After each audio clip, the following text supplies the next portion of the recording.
Hey guys, Joe here. Thanks for checking out another video on the channel. This is the third of the Bring Me Guns and Don't Tell Me What They Are from Daniel down at Liberty Arms. Check them out, Liberty Arms, Harrisonburg, Virginia. I can't link them, all that good stuff. We're going through that really fast. But yeah, Liberty Arms, Harrisonburg, Virginia. Just Google it. It's fine.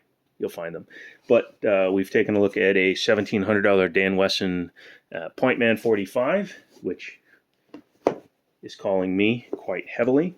We've taken a look at the Walther PDP Compact, which is an interesting gun but doesn't really call out my name, and I figured we'd finish on the highest of the high notes, the creme de la crêpe, the I need something but I don't want a high point, and that is the Sky. Sky's the limit. Sorry, but this is a Sky CPX-1. It's an interesting gun more for its story than for what the gun actually is, but what do we say we take a look at it? Normally when you buy these, they come in a box, but this was a used gun from Liberty Arms. It's been fired. Nobody cares. This is the CPX-1, CPX-1, CPX-2. What's the difference? Really quick, CPX-1 has an external manual safety. The CPX-2 does not. There's your really long-winded explanation. The CPX-3 is chambered in 380, and the DVG, which is the superior handgun that I need to get my hands on, is the striker-fired variant. So we've learned it did something today. So this one is finished in awesome hot pink bubblegum with a stainless top. One of the calls to purchase that Sky came out with was multitudes of different combinations. I believe the one I originally had was a dark maroon with a black top. I bought it when they first came out, and I traded it in the next day.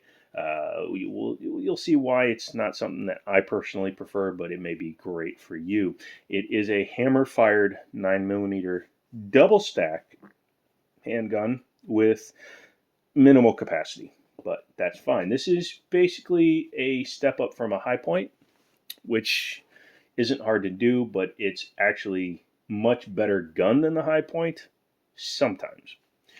So for those of you that think this looks familiar to another handgun, you are 100% correct. Sky, SCCY, it's pronounced Sky even though it's Sky, is a company that was founded by a guy that used to work for, if you like your cocaine, Caltech.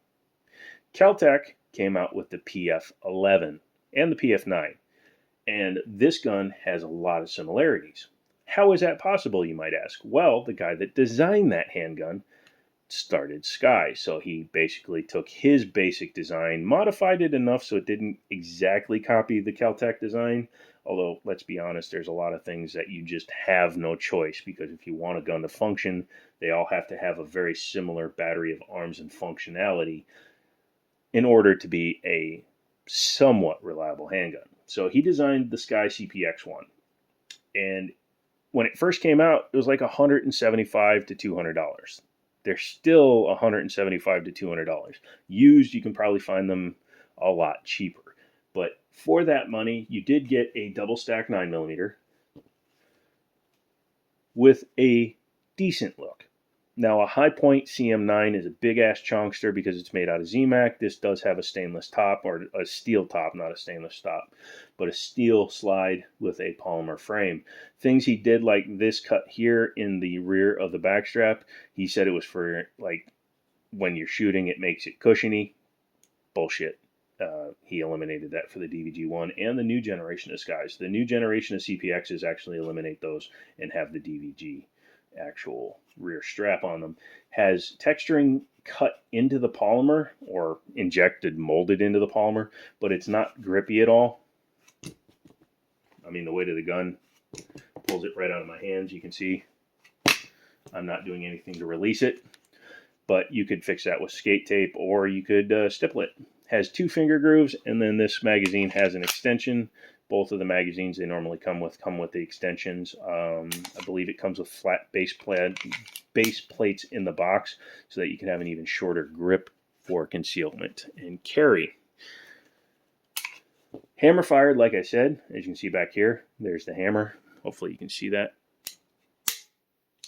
Check out the short where I made one of these sing. And it does have a 3-dot sight arrangement. They're not night sights or anything like that. And if you thought a $150 gun was going to have them, go away. Very simple. It's a double action only handgun, which means this trigger cocks and releases the hammer in one motion every time. Doesn't matter if you rack it first, it's still double action only.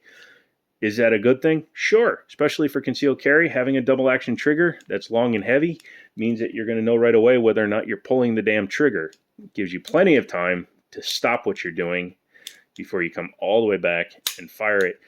A lot of people have related this to, and I'm one of them, a revolver double action trigger, because it's the exact same pull every time. There's no way to short stroke it.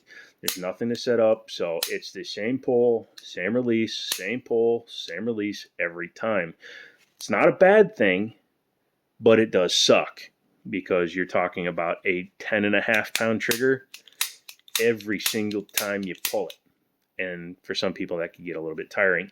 The external manual safety, I don't care either way. I've carried 320s, which have absolutely no safeties. I've carried 365s, which have no safeties, unless you buy one, obviously. And I've carried 1911s, which have safeties. I don't really care. I do like that it's down for fire, up for safe, even though it is reversed from a standard 1911. Normally the front moves. But since it is down for fire, up for safe, you can use it for a shelf. And it is an ambidextrous safety, even though the slide lock isn't, and neither is the mag release. You can see that it's a Glock style. So it's fat on one side, thin on the other, so not reversible. Slide action is, it's heavy, but it's doable.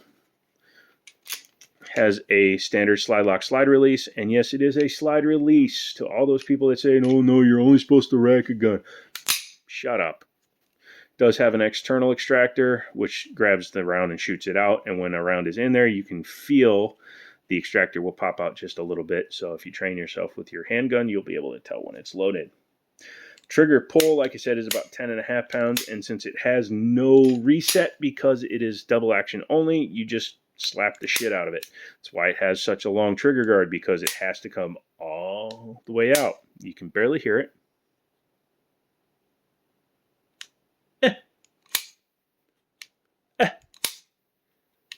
Although if you're riding the safety, you can actually feel the reset through the safety.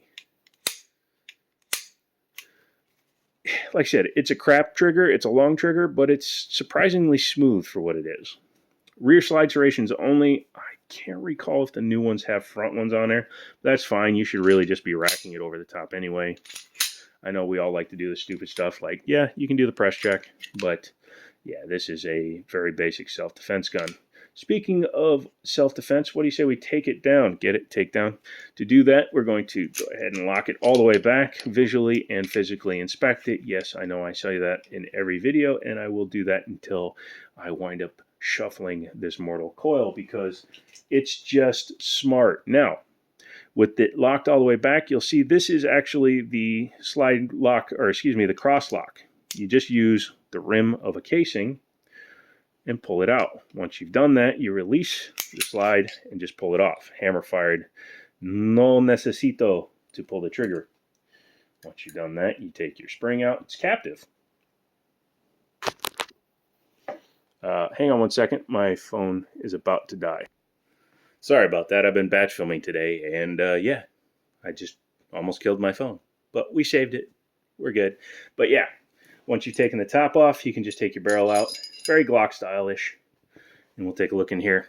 You can see there's a lot of wear on this gun, so it actually has a round count through it, which is not terrible, but you will see some little things. Like, you see how that's shiny? The oil's a little bit shiny. That's because there is some wear from the barrel interfacing with the top of the slide. That's going to happen, especially when you have a cheaper gun. The tolerances aren't quite as exacting. You will also notice that this gun has no firing pin block. So your external manual safety is your only safety in regards to that. So please be careful with your handgun.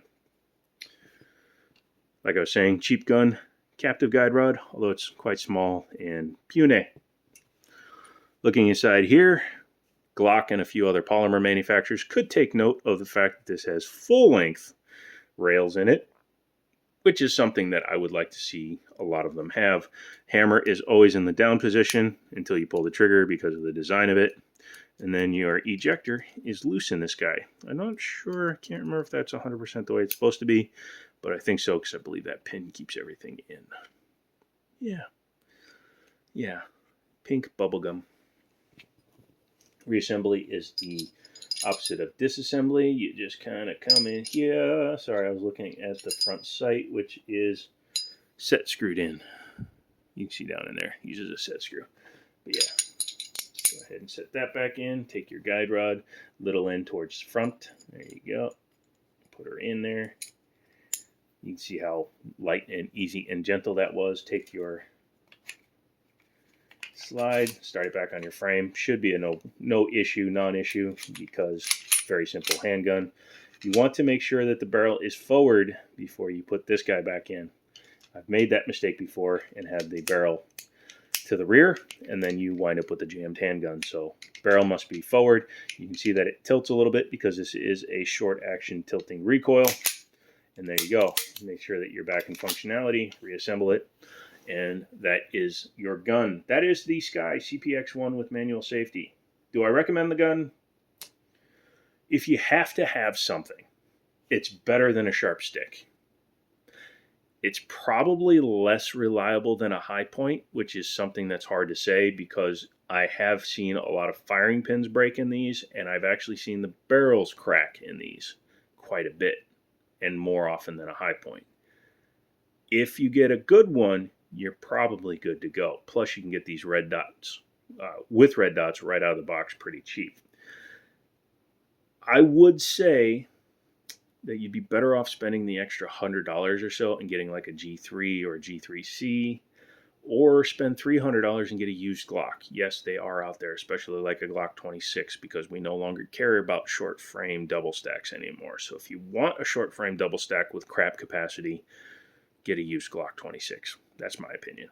If you like this video, give it a thumbs up. If you hate this video, give it a thumbs up anyways. It's all engagement. I just want to see that people are engaging with my content. Leave a comment down below. Put bubblegum in the comments to show me that you made it this far. Come back next week for a bunch more mystery gun grab bag good stuff. And as always, I'll talk to you later.